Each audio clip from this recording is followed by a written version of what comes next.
सुवर्ण महोत्सवी वाटचाल करत असलेलं मराठीतील एक अजरामर नाटक सखाराम बाइंडर नवी दिल्लीत होत आहे। आणि अर्थातच सखाराम बाइंडर म्हटल्यानंतर आपल्या डोळ्यासमोर चेहरा येतो ज्या दोन प्रमुख अभिनेत्यांचा, त्यापैकी सयाजी शिंदे हे सध्या आपल्या सोबत आहेत। सर, पहिला प्रश्न असा आहे की सखाराम बाइंडरमध्ये अनेकदा अभिनेत्री किंवा त्यांच्यासोबत काम करणारे जे इतर कलाकार होते ते थोडेसे कुठेतरी त्यांचं वय झालं असं म्हणता येईल, पण सयाजी शिंदे आणि तो सखाराम बाइंडर अजूनपर्यंत तसाच आहे, काय सांगाल? नाही, वय माझं पण झालं आहे, पण मला नट म्हणून ते परत करावंसं वाटतं आहे। आणि सखाराम बाइंडरचं वय त्या कॅरेक्टरला जाऊ शकतं, त्यामुळं मी ते करू इच्छितो आहे। आणि सखाराम बाइंडर हे असं अजरामर नाटक आहे की मला खूप नाटकांची ऑफर आल्या, पण मला असं वाटलं की परत तेच आपण परत करतो आहे। पण सखाराम बाइंडर करताना आपण म्हटलं पूर्वी जे केले त्याच्यावर खूप गोष्टी राहून गेल्यात, ते परत नव्यानं करायला पाहिजेत। खूप गोष्टी, भाषा, शरीर भाषा, त्यातल्या ज्या कल्पना, त्यांचं जे टोकदारपणं, त्यांचं जे म्हणणं आहे ते म्हणणं आपल्याला तेवढं समजलंच नव्हतं। 30-40% समजलं होतं का? किमान आता 60-70% आपण जाऊ का आणि परत लोकांच्या काळजाला भिडण्याचा प्रयत्न करू का? असा एक विचार स्वतःला चॅलेंज देऊन करतोय, म्हणून हे नाटक परत करावंसं वाटतं।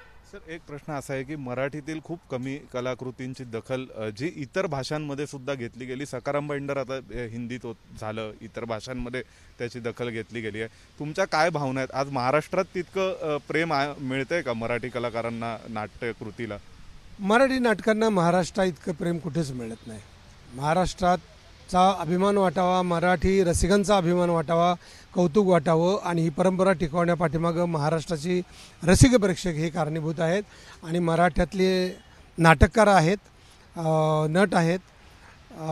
आता नव्यानं नाटककारांची लेखनाची वाट बघतात लोक, पण पूर्वीची नाटकं अजून अजरामर आहेत, ती परत नव्यानं होत आहेत। याचं कारण मराठी रसिक प्रेक्षक आहेत, त्यामुळे तेवढं प्रेम त्यांना मराठी नाटकातल्या नाटकांना आणि मराठी नटांना तेवढं प्रेम नक्कीच आहे। सर, एक प्रश्न छोटासा असा की इतरत्र म्हणजे त्या काळातलं ते नाटक होतं, त्यातले अनेक प्रसंग त्या काळातले आहेत, मग तेव्हाचं सगळे सामाजिक पार्श्वभूमी, तेव्हाच उपलब्ध असलेली संसाधनं आणि आत्ताच्या पिढीला सुद्धा ते अपील होतं। तर यात नेमकं तुम्ही काही बदल पण करताय का काळानुरूप त्या नाटकामध्ये, की खरोखरच तो मजकूरच तितका ताकदवान आहे की कुठल्याही पिढीला तो तितकाच जवळचा वाटतोय? नाही, मजकूरच ताकदवान आहे। परत नव्यानं मांडताना आपण कसलेही मूळ बदल केलेले नाहीत, लिखाणात बदल नाही कसले, कारण त्या भट्टीला आपण हात लावूच शकत नाही, त्यांच्या वाक्यरचनेला हात लावू शकत नाही। म्हणजे इतकं थोर लिखाण, प्रत्येक शब्दाला इतका खरा अर्थ आहे। आणि परत मी स्वतःला चेक करतोय तर मला अजून मला प्रॉब्लेम येतो आहे की इतकी वर्ष काम करून सुद्धा अजून मला तसंच्या तसं उद्याच्या प्रयोगात जमेलच का, इतकी मला काळजी वाटते। त्याच्यावरती रात्रंदिवस काम करतोय की मला तसंच्या तसं भिडायचं आहे त्या रोलला। सर, एक अजून प्रश्न असा आहे की हे नेमकं नाटक कसं म्हणायचं? याला सामाजिक आहे, हे प्रायोगिक आहे, हे सामाजिक प्रश्न सोडवण्यासाठी समाजाचं प्रबोधन करणार आहे का मनोरंजन घडवणार आहे? याला कुठल्या कॅटेगरीत बसवायचं? तुम्हाला कुठल्याच गोष्टीचं उत्तर देत नाही, पण तुम्हाला प्रचंड विचार करायला होतं। हे नाटक प्रचंड विचार करायला होतं आणि त्यातून तुम्ही खूप काय स्वतःकडे बघू शकता, समाजाकडे बघू शकता, तुमची बघण्याची दृष्टिकोनावर विचार करायला नाटक आहे असं मी म्हणेन।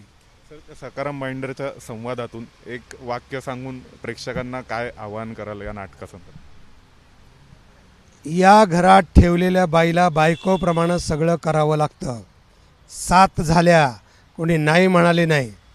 धन्यवाद। Thank you sir. कुणी नाही म्हणालेलं नाही, या नाटकालाही अजूनपर्यंत 50 वर्ष होऊन गेली तरी कुणी नाही म्हणालेलं नाही आहे। दिल्लीमध्ये याचा प्रयोग होतोय, निश्चितच मराठी रंगभूमीसाठी अभिमानास्पद अशी ही बाब आहे। व्हिडिओ जर्नलिस्ट वेद पांडेसह सोमेश कोलगे, एबीपी माझा, नवी दिल्ली। एबीपी माझा, उघडा डोळे बघा नीट।